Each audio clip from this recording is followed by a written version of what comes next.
main telepon itu kan? Iya betul.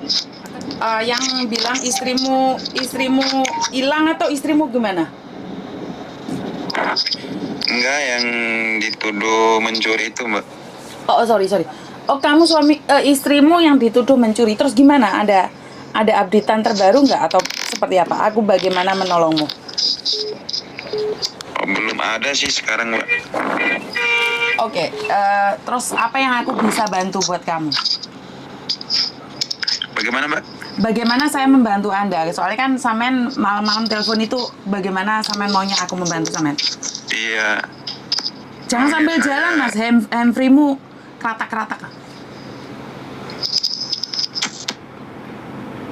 Halo? Iya, Mbak. Jangan pakai handfree, lebih enak. Iya, terus? Iya. Maunya saya sih di rumahnya Mbak, soalnya agentnya sudah nggak terlalu ngurusin istri saya. Maksudnya tidak terlalu mengurusin istrimu gimana? Nggak paham aku. Kan tanggung jawab dia. Ya kayak kasih makan, istri saya mengeluh di saya tidak dikasih makan begitu. Saya juga dilarang hubungi, HP juga ditahan. Hah? Masa iya sih? Iya, HP-nya ditahan, Mbak. Terus kamu tahu dia ada di agent mana? Terus bagaimana mencarinya? KJRI sudah turun tangan atau belum? Sudah pas udah dihubungi oleh KJRI kemarin pas sidang pertama. Pas sidang pertama sudah dihubungi KJRI? Iya, agentnya. Oke, terus lah kenapa kok istrimu nggak boleh hubungan sama keluarga? Kan harusnya kalau ada masalah kan harusnya berhubungan dengan keluarga dong. Kalau dituduh mencuri. Makanya itu, Mbak. Iya. Itu setengah matinya saya ini nggak bisa hubunginya ini, Mbak. Terus kamu bisa nggak hubungi lagi KJRI dan minta KJRI agar istrimu diizinkan menghubungimu? Saya coba hubungi agennya langsung nanti. Kamu bisa ada stafnya Indonesia gitu? Bagaimana, Mbak? Ada stafnya Indonesia gitu maksudnya yang bisa menghubungimu? Oh, tidak ada. Saya tidak terlalu tahu juga PT yang dia berangkat. Lah, terus bagaimana? Bagaimana kamu menghubungi istrimu kalau kamu tidak tahu PT-nya mana, agennya mana? Kalau nomornya agennya saja dia ada di saya. Nomor agennya saja. Kamu tahu agen apa? Nggak usah disebut, nggak apa-apa. Tapi kamu tahu nggak? Cuma saya simpan dikasih nomornya agennya aja itu saya kurang tahu juga jelasnya bagaimana. Terus sponsornya dia di Indonesia siapa? Bagaimana, Mbak Yuni? Sponsornya tahu nggak? Kamu tahu nggak sponsornya dia siapa? Tahu ini PT-nya. Tahu PT-nya apa? Lupa lagi saya ini apa ini? Karya apa? Nggak apa-apa, nggak usah disebut, nggak apa-apa. Tapi kamu tahu nggak? Bukan, nggak usah disebut. Tapi kamu tahu, PT-nya tahu. Ya namanya aja tahu, tapi kalau tempat ininya kurang tahu ya. Oke, kalau kamu tidak keberatan nomor agennya kirimin ke aku, apakah aku kenal apa enggak? Terus kamu bisa nggak fotoin KTP-nya istrimu? Kamu punya nggak KTP-nya istrimu ataupun paspornya? Punya. Sama kontrak kerjanya ada. Kontrak kerjanya juga ada, oke. Ya, kamu bisa kasih ke aku biar aku bisa lihat aja. Tapi kapan komunikasi terakhir sama istrimu? Tadi malam. Oh, tadi malam kamu bisa komunikasi? Iya, sebelum Mbak yang telepon. Sebelum aku telepon balik kamu? Iya. Oke. Hari ini bisa komunikasi nggak dengan dia? Iya, paling malam, Mbak. Bisa mungkin. Oke. Kirimkan nomor dia juga, kirimkan nomor agennya juga. Iya. Jadi terakhir dia bilang agennya nyuruh dia mengaku kalau mencuri. Iya. Kok aneh? Saya hubunginya pakai nomor agennya, Mbak. Nggak bisa hubungin pakai nomornya dia sendiri, soalnya ditahan handphone. HP-nya ditahan. Kamu lapor KJRI nggak kalau HP istrimu ditahan agent? Belum itu masalah itu. Ya kamu harus ngomong dong, biar kamu bisa komunikasi. Oh iya. Soalnya takutnya ntar divonis gila, tiba-tiba masukkan rumah sakit jiwa lagi kayak satu anak kemarin. Jadi kita harus antisipasi. Kan soalnya anak-anak kan takut, bingung, akhirnya nangis, teriak-teriak, dipikirnya gila. Iya. Jadi setidaknya kan kamu sebagai suaminya harus ada komunikasi dengan dia. Kalau dia ada apa-apa, ada mengeluh, kan kamu tahu. Iya, makanya setengah mati saya hubungi. Kamu tahu nomornya KJRI? Iya, saya searching di Google kemarin dapatnya. Oke, tak kasih nomornya KJRI yang bisa langsung berhubungan dengan KJRI ya. Iya. Jadi tolong kamu dibantu ya. Sebentar ya, tak kasihkan nomornya KJRI yang bisa dihubungi langsung, dan kamu harus menyerahkan KTP-nya KTP-nya istrimu dan kakak. Jadi KJRI itu tidak akan memberikan informasi kalau bukan keluarga. Oh begitu. Betul. Jadi kalau teman, saudara, pacar itu tidak akan diberikan informasi. Makanya KJRI pasti minta kakak kalau kamu memang suaminya. Oh begitu ya. Siap. Jadi kasih juga nomornya agennya, siapa tahu aku tahu. Oh iya. Saya langsung kirim selesai ini. Terus kalau malam biasanya menghubungimu jam berapa? Jam 8 begitu selesai agennya pulang dari kantor deh. Oke, kalau selesai agennya pulang dari kantor. Jadi kamu kalau dia teleponan sama kamu, nomormu tak simpen. Jadi kalau kamu pas telepon, aku telepon balik. Kita bertiga teleponan nanti malam. Oh iya. Kita bisa gabungkan. Iya, terima kasih banyak ini, Mbak. Kamu bener suaminya kan? Iya betul, Mbak. Oke, kita untuk saat ini tidak usah menyebut namanya dulu. Kalau kita bisa membantu dengan menyembunyikan namanya itu lebih baik. Tapi kamu orang mana? Iya. Kamu orang mana? Orang Bima, Mbak. Orang Bima. Oke, siap. Jadi ntar kita komunikasi lagi. Terus kamu tahu aku dari mana? Dari ini YouTube-nya Mbak Yuni. Oh, di YouTube-nya Mbak Yuni, terus kamu berani mencari aku gitu? Iya begitu, Mbak. Dan bingung juga mau minta tolong di siapa.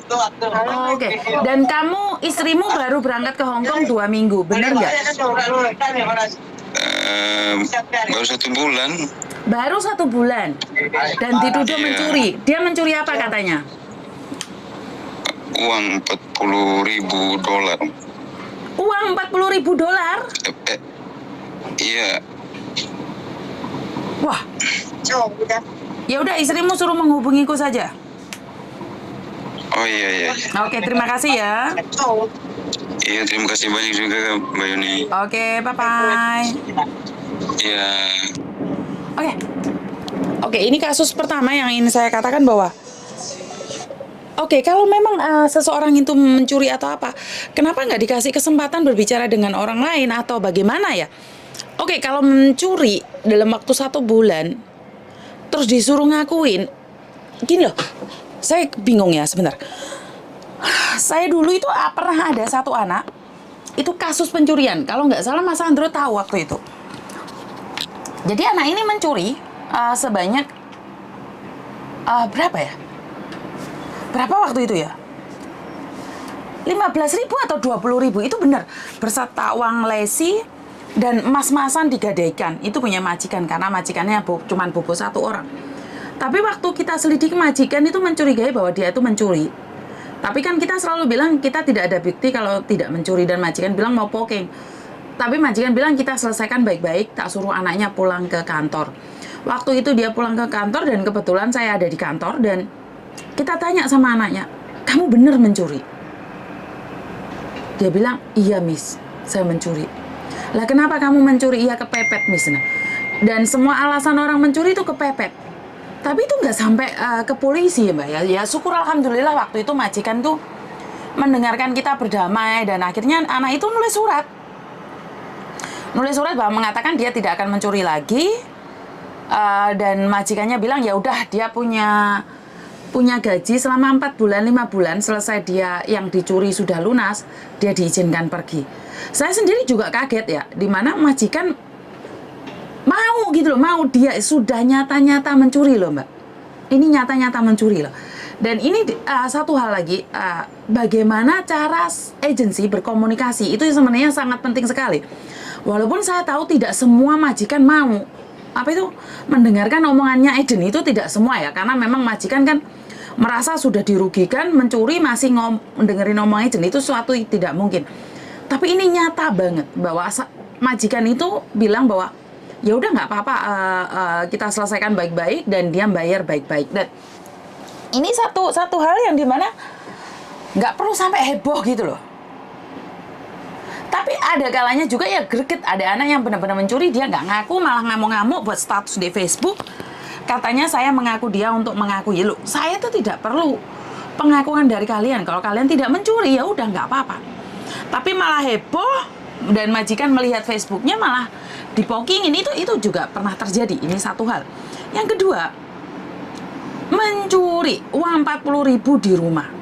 Ya karena mungkin saya bukan orang kaya raya ya. Jadi saya paling ngepol punya uang di rumah itu 20.000. Itu udah ngepol ya, tapi kadang-kadang cuma 1.000, 2.000 gitu aja. Kadang-kadang kalau mau ngasih gaji aja sama cecenya, aku kadang-kadang lupa kalau nggak ambil uang di bank, aku sendiri pun nggak bisa gaji gitu loh. Jadi ini sesuatu yang saya sendiri kadang-kadang bingung gitu loh. Masa iya sih uang cash 40.000 ditaruh, 500.000 ditaruh, 500.000 Hongkong dolar ditaruh di rumah ya? Nggak khawatir gitu loh, padahal di situ kan ada orang asing. Ya kalau memang benar majikanmu kaya raya menaruh uang sebagian dari kalian, iya, kalian kaya, saya tahu kamu itu adalah majikan yang kaya raya. Tapi ingat, kriminal itu terjadi bukan karena ada niat. Mencuri itu bukan karena ada niat, tapi karena ada kesempatan. Nah di sini yang ingin saya katakan sama majikan, ya jangan pamer kekayaanmu dengan cecemu. Engko lek dicolong jari sulapan, kuwi jenenge nantang. Bener gak? Sudah tahu itu cecene kebentel uang ke sini, yo enek duit yo diringkesi gitu loh. Jangan mancing-mancing. Lho wong kene iki asline gak pingin, tapi berhubung ada uang, ya nyoba mencuri gitu loh. Jadi ini adalah sesuatu yang harusnya majikan berhati-hati juga gitu loh. Karena dulu saya ndeleh duit itu nggak apa-apa waktu belum ada pembantu. Tapi setelah ada pembantu, bukannya saya curiga sama pembantu. Daripada nafsu tidak tersalurkan. Kok nafsu nggak tersalurkan, piye to, Miss? Ya kudu nafsu tak tersalurkan. Maksudnya adalah apa sih lengarane? Daripada ini di otak itu memoro saya gleng dan tiba-tiba mikir alah nyolong aja lah. Gitu loh. Jangan memberikan kesempatan di otak seseorang untuk pingin mencuri. Kalau dicuri sulapan jari wong duit didelendek meja. Ya, itu menguji mental juga ya sebenarnya buat mbak-mbaknya. Adalah satu pesan di mana yang bukan hak kamu ya ojo diambil. Bukan milikmu ya ojo diambil. Itu sebuah peringatan ya. Kadang-kadang ada yang majikan-majikan menguji mental kalian. Kalau nggak kuat, kalian tergoda, maka kalian akan dijanjikan penjara. Jadi kalau memang bukan punyamu, jangan sesekali toh mbak, percaya omong aku. Bukan hakmu jangan diambil, bukan milikmu jangan diambil. Ya, jadi jangan membuat persepsi bahwa nggak apa-apa, nggak akan tahu. Orang mencuri hari ini nggak tahu, besok pasti tahu. Dan mencuri ada sekali, ada 2 kali, ada 3 kali. Dan ada yang 10 kali nggak konangan. Tapi ada juga orang mencuri baru sekali konangan. Ini banyak terjadi. Jadi jangan bilang aku nyolong aman-aman saja. Iya, waktu aman. Waktu gak aman modar we. Ya Mbak ya. Dan jangan pernah terkesima, jangan pernah terpesona sesuatu yang bukan milik kita. Dan itu akan menjadikan kita tamak. Ingat, rasa ketamakan itu bisa membunuh diri kita sendiri. Rasa tamak, rasa yang ingin memiliki yang bukan milik kita, membutakan mata hati kita, membutakan pikiran kita, membutakan nurani kita. Ya, karena ketamakan. Sekali lagi mencuri. Itu adalah rasa ketamakan yang berlebihan. Tidak ingin bekerja susah tapi mendapatkan harta yang lebih. Dan itu harus jauh dari kita. Itu aja dari saya, kurang lebihnya saya minta maaf. Wassalamualaikum warahmatullahi wabarakatuh. Berkat Tuhan mengalir atas hidup kita semua. Semoga semua makhluk hidup bahagia dan terima kasih. Bye-bye.